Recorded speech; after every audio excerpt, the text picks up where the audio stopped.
አንድ ትንሽ ልጅ በድህነት ያደገ፣ ነገር ግን ከልጅነቱ ጀምሮ አንድ ጥልቅ ህልም ነበረው። አንድ ቀን የዓለም ምርጥ የእግር ኳስ ተጫዋች መሆን።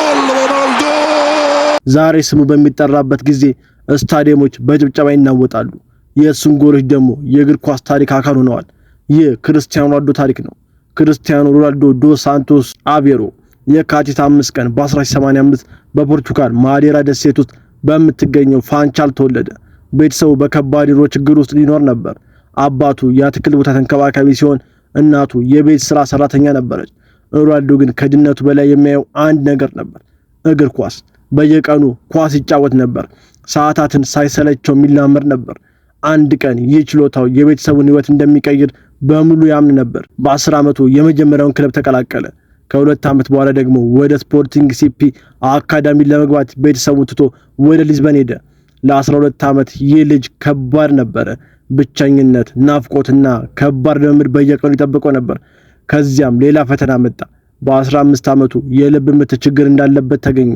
ብዙዎች የእግር ኳስ ህልሙ አብቅቷል ብሎ አሰቡ። ነገር ግን ቀዶ ሕክምናው ተሳካ። ከጥቂት ቀን በኋላ ወደ ሜዳ ተመለሰ። ያ ቀን ሮናልዶ በምንም ነገር እንደማይሸነፍ አሳየ። በ2003 የህይወቱ ትልቅ እድል መጣ። ስፖርቲንግ ሲፒ ከማንቸስተር ዩናይትድ ጋር ባደረገው ጨዋታ አስደናቂ ብቃቱን አሳየ። የማንቸስተር ዩናይትድ ተጫዋቾች እሱን ማስቆም አልቻሉም።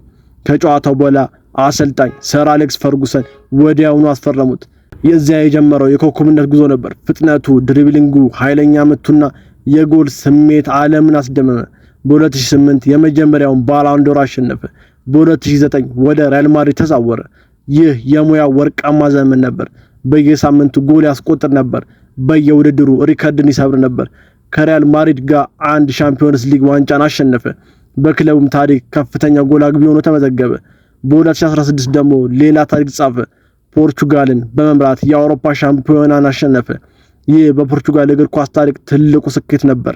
ከዚያም ወደ ጁቬንቱስ ተዛውሮ ዋንጫዎችን አነሳ። በኋላም ወደ ማንቸስተር ዩናይትድ ተመለሰ።